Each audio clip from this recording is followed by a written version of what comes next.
Presenting The Whisperer, starring Carlton Young. The Whisperer, a brilliant man who, losing his voice in an accident which crushed his vocal cords, worked his way deep within the crime syndicate to help destroy it from within. To the underworld, his familiar rattling hiss is the voice of authority, to be obeyed without question. Then a miracle of surgery performed by Dr. Benjamin Lee restored his natural voice, enabling him to resume his real identity. Now, as Philip Galt's brilliant young attorney, he skirts the thin edges of death, living his dual role. For as the Whisperer, he sets in motion the forces of the syndicate in Central City. Then, as Philip Galt, uses his knowledge to fight the organized network of crime which seeks to control the fate of millions in cities and towns across the nation. The only person besides Dr. Lee who knows the true identity of the Whisperer is the doctor's nurse, Ellen Norris. Now, in the oak-paneled office of Philip Galt, counselor at law, she watches him at the telephone, speaking in the voice of the Whisperer as he talks with his superiors of the syndicate in New York. Hello, New York. Instructions passed on to Mason. Will report progress. Is that all? All of what, Ellen? That voice for tonight. You know what it sounds like? Poor guy with an affliction who walked into your office and asked for help. And God help. And it's not exactly my office. Dr. Lee likes to think it's his. I just worked there. But he didn't restore your voice so you could go on talking in that horrible whisper. Oh, Ellen, we're not going into that again. We are, if you've got more of this syndicate business to take care of tonight. Sweetheart, tonight, Yes? I've got a chore for you. Oh, goody. No, I'm serious. Far away. It requires a delicate touch. Mine's like a bird. A buzzard? Phil Galt. Okay, listen. There's a newspaper reporter, Fell, Tommy Fell, a sharp boy, and he's been taking a dim view of the syndicate's activities in this town and broadcasting his opinion in his newspaper. Good for him. Yes, except that now he's in real trouble. The syndicate's after him, and you've got to save him. Now that you've put the finger on him. We've got to save him. Where do I fit in? Well, I know that Mason is supposed to shoot Fell at the Club 17. That would mean that Fell's going to be there. Club 17, the gambling club. Uh-huh.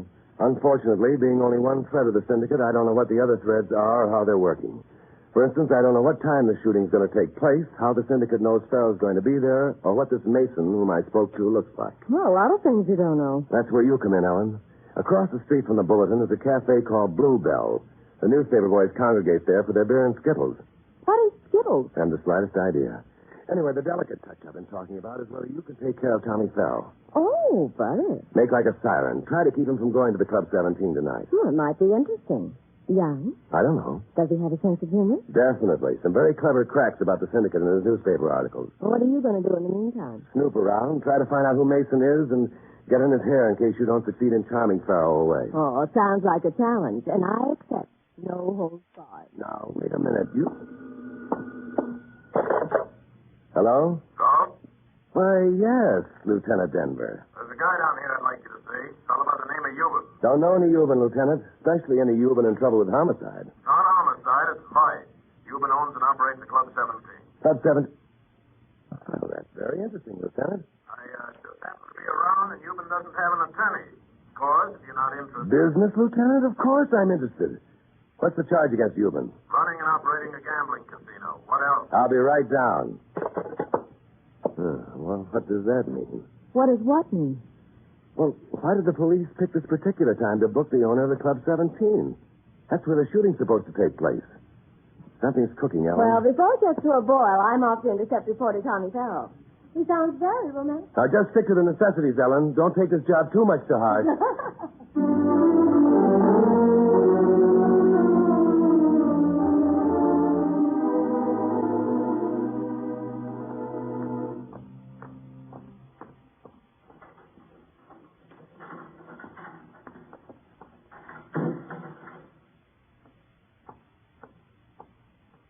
Mr. Euban?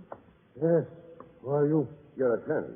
I don't have an attorney and I don't want one. A man in your position without legal representation? I fired him. I got tired of taking these routes from the police. I've already set the machinery in motion to get you out. Says who? What right? You don't want out? You catch on quickly. Now you can stop that machinery you were talking about. I think I catch on to something else, too. Huh? You arranged to have yourself picked up. What? You want to be in jail tonight, so you won't possibly be connected with something that's going to happen in your club tonight. You're a smart lad. Not so smart. Even the cops could figure that out. Here you are in jail, and you don't want to get out. What other reason could there be? Couldn't be an alibi, could it? You're a pretty clever sizer, Galt. But I play this my way. I'm staying put. Okay, Euban. But you might find out that your way will be mighty painful.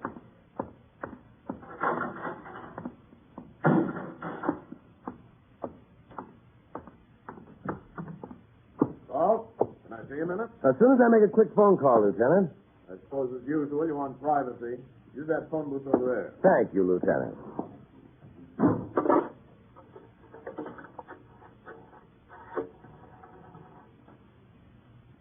Operator, New York City, circle 1879. Circle 1879. Central City. Go ahead, Central City. Euban had himself put in jail so that he won't be at his club for tonight's little party. He did? An obvious attempt at an alibi. It looked at police softly knew what was coming. Bad reverberations for the syndicate. Right. We'll take care of it. You'll be at the club as usual tonight. Good. I'll check with you after mission is accomplished. Well, Mr. Galt, you spend a lot of time in phone booths. I'm developing telephonia, Lieutenant. Now, tell me why you called me for this little job. Oh, I like the way you operate, Galt. Uh-huh. And I like you, too, Lieutenant. How come you've forsaken homicide for the Vice Squad? Extracurricular work. Boys in the detail are a little rushed. Yeah. Why'd you want Euban released? Oh, did I want him released? A raid tonight? You want to catch him there, is that it? A raid? Now, how could you think a thing like that? Okay, Lieutenant. All I want to know is why you picked Club 17 tonight. Who made the complaint? Well, you got the best of me, Galt. And why are you so interested in vice and gangster detail stuff? You tell me why. Because you smell homicide, Lieutenant. And you smell homicide whenever the syndicate is involved. Oh? Is Euban part of the syndicate?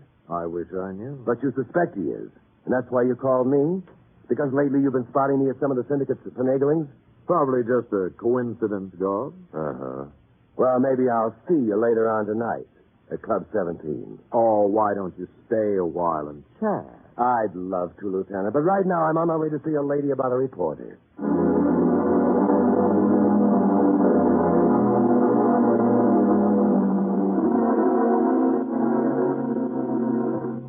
In the meantime, Ellen Norris enters the smoke-filled Bluebell Cafe to fulfill the mission assigned her by Philip Galt, alias the Whisperer. A mission designed to keep Thomas Farrell from going to the Club 17, where a killer waits for him.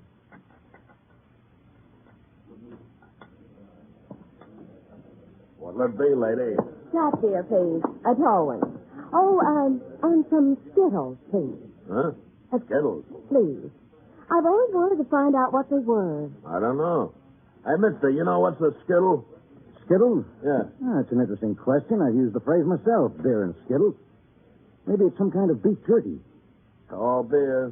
Very tall. Oh, thank you. Keep the change. What? Well, what do you know?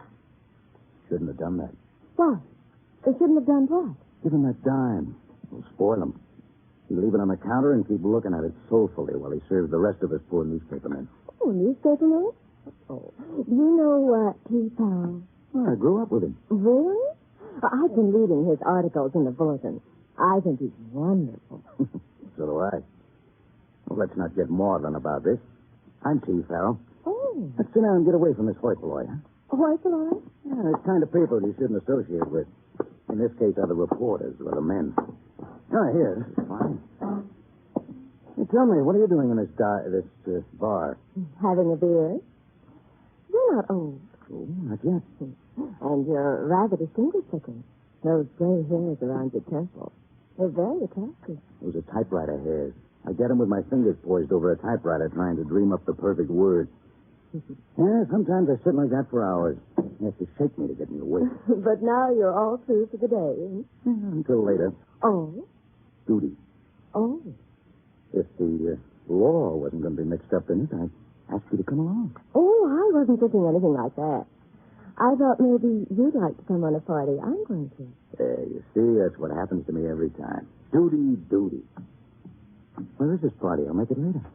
Oh, no, it's all right. Some other time. No, wait. I got an idea. One of the boys will take him. I'll join him later. I got to be somewhere about 11, but it shouldn't take more than 3/4 of an hour. No, some other time. It's all right. Oh, you're disappointed. No. Look, sweetheart, I haven't had a stroke of luck like this since a little Belgian gal I met in the Battle of the Bulge. Well, if any old appointment makes that much difference, it's quite all right, Mr. Bell. Well, how about having another beer and waiting for me right here, huh? Anybody here know what Skittles are? Uh-oh.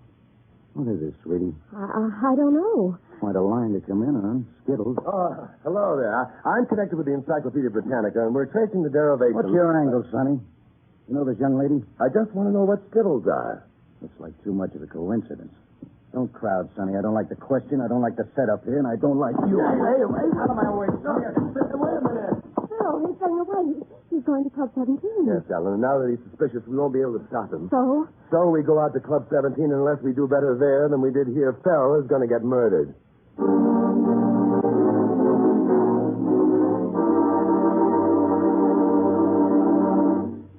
You are listening to The Whisperer, the story of Philip Galt, the man who walks the thin edge of death, living a double identity. It's the Silver Jubilee on NBC. 25 years ago this year, the National Broadcasting Company was founded. It was during this same period that an era of jazz, mahjong, and the Lucky Lindy flourished. You'll step into the world of the Roaring Twenties every Wednesday evening if you'll tune for Pete Kelly's Blues on this station. Pete Kelly's Blues. It's about the big music and the big trouble and the big roar of the 20s. Pete Kelly's Blues, Wednesday.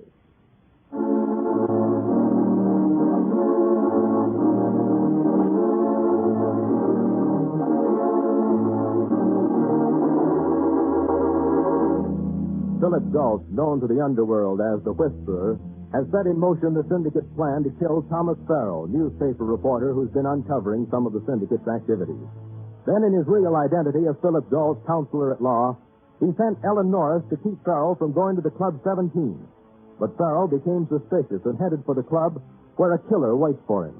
Phil and Ellen follow in Phil's car, hoping they will reach the gambling club in time to prevent his death. I'll have to get this motor checked. I can't seem to get any speed out of it at all. You're doing 70 now. Farrell has quite a head start on it. We could get there too late. What happened downtown with Lieutenant Benders? Euban, the owner of Club 17, had himself rousted this evening. Had himself? You mean deliberately? That's what I mean.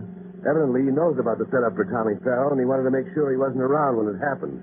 A perfect alibi for him would have been if he was in jail. Oh. I pointed out to him how illogical that was.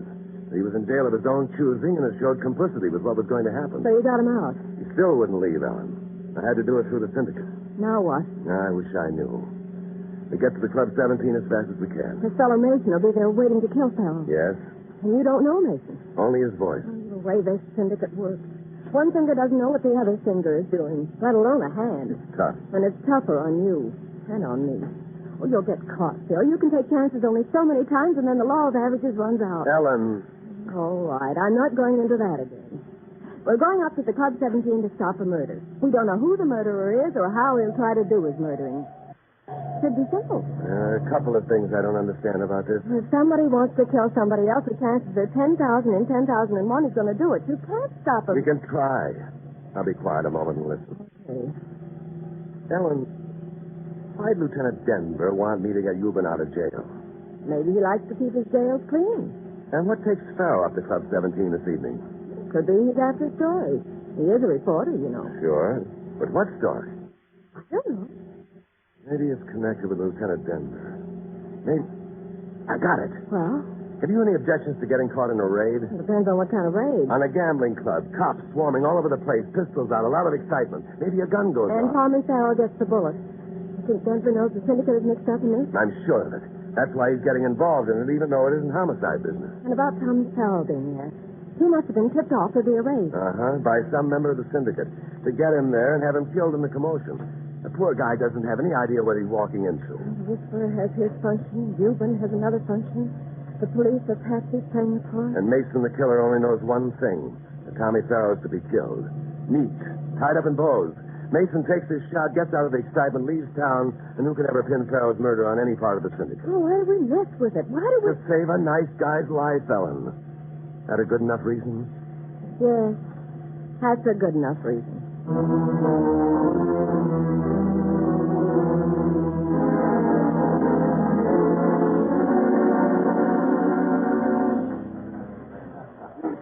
Place your bets, ladies and gentlemen. Place your bets. Place your bets, ladies and I don't see Farrell anywhere, Phil. Place your bets. This is certainly booming from the theater. Uh-huh. Here he comes. Hello, Counselor. Hello, Euban. Ellen, this is Mr. Euban. Miss Norris. The way the counselor talked, I thought he was all business. It's a pleasure. Your place here is very quiet. Just a little thing. Will you excuse me? I think I see a friend of mine. Of course. Give him my regards, Ellen. I will. Maybe that was good advice that you were trying to give me. Glad to see you took it. Maybe I can give you some in return. That's a reporter your girl's going to see. Farrell? Uh-huh. Take her away from him, Ghost. I think he's trying to take her away from me. I ain't kidding. You're a smart shyster. If you like the girl, keep her away. Any special reason? I hear things. About Farrell? Yes, about Farrell. The kind of things he's writing in his paper. Certain people don't like him, and it ain't healthy to be near him. Certain people? The syndicate? I didn't say nothing about no syndicate. That's what he's writing about. Yes. Well, I ain't well read. All the reading I do is the names of horses and what the round robin figures out. Thanks for the tip about Farrell. I'll see what I can do about it. Sister, I'm not as young as I'd like to be anymore. I can spot a plant at. Oh. You again. Relax. I'm relaxed. Hey, what's your line? Maybe I've got a tip for you, Farrell. I don't know where you fit in, and I just as soon never find out. Take your charming Skipples along with you. Investigating the syndicate, aren't you? So? Euban's part of it. Is he? This is his place. Euban knows there's going to be a raid here tonight. How do you know? All I had to know was that he had himself rousted. He didn't want to be here when the raid was on. Smart guy, Euban. Not so smart. He isn't worried about the raid. He's worried about what's going to happen during the raid. Yeah, and just what's going to happen during the raid. Who tipped you about it, Farrell? What are you getting at?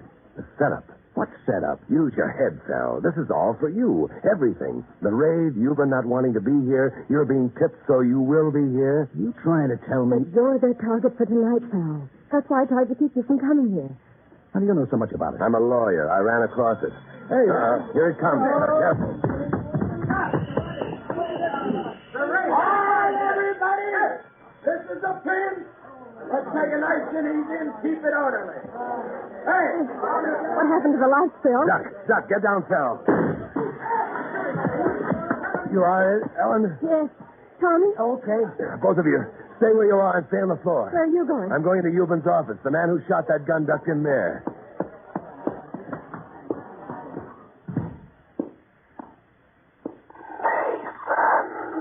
The Whisperer. What are you doing here? You missed Farrell. Yeah, I know. I won't the second time. See that you don't. Stay here. I'll send him in. Okay. Get the lights on in a minute, folks. Everybody just stay where you are. There won't be any more shooting. Take it easy. Oh! Ellen, Yes? I thought I told I you that wanted to find out what's going on. Mason, the guy who shot at Farrow, is in the office. I'm going to get Lieutenant Denver to smoke him out with tear gas. Oh, Yes, Euban? this is Doc. Over here. Out of my way, Counselor. I got people protecting my office. There's somebody in there. Don't go in. Out of my way, I said. Wait, I told Euban not to go in there. But the other shot. It sounded like a different gun, Phil. Okay, Harrison, get these lights on. I said everybody stay wet. That's better. Thank goodness. The lights are on. Whoever took that stack of chips in front of the blackjack dealer better put them back now. Golf, what were those shots? Come and see for yourself, Lieutenant. Huh? Oh, Euban. He's still alive. Harrison, get an ambulance. Take a look over there, Lieutenant. Huh? Who's he? I don't know. I never saw him before in my life. But he's the guy who started the shooting, and I wanted him to stay in there so you could pick him up. Then Euban came barging in. Yeah.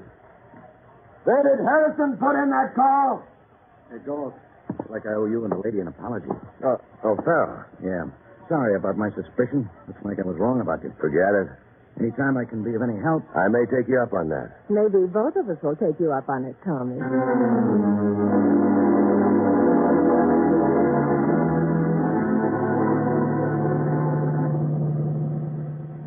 Oh, every time we get through one of these, it's as though I've just had a terrible weight lifted off my shoulders. That's nice and neat when they kill each other off. Both of them dead. Uh-huh. Euban died before they could get him into the ambulance. 2 less in the syndicate. What are we stopping at your place for? Just to have the Whisperer make a report. And then, Then? there are several questions I want to ask you. Oh, personal. Extremely. For instance, just how well did you get to know Tommy Farrell? Why, Phil, you're... Jealous? Uh-huh. I noticed one startling thing.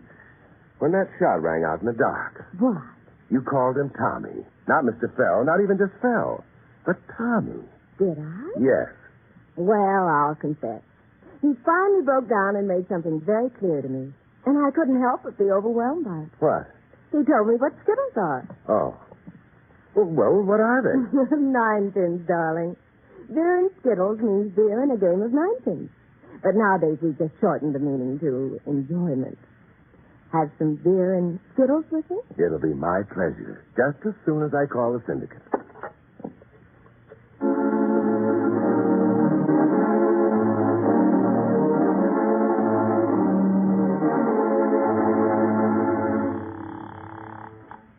Circle 1879. Hello, New York. Central City reporting. Pharaoh mission bungled by Mason. Central City, forget Farrell. He's too hot now. For important instructions, check Los Angeles at midnight. Los Angeles at midnight. The Whisperer.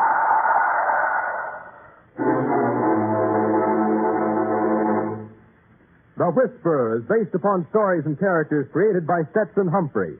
Any similarity to persons living or dead is purely coincidental. Carlton Young is starred as the Whisperer. Betty Moran is Ellen. Others in the cast were Paul Frees, Julius Kraulbein, Jack Moyles, Frank Gerstle, and Jan Arvan. Script was by Jonathan Twice.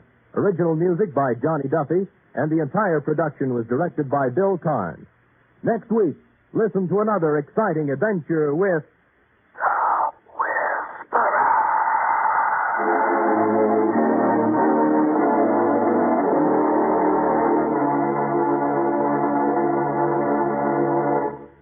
It's the Silver Jubilee on NBC.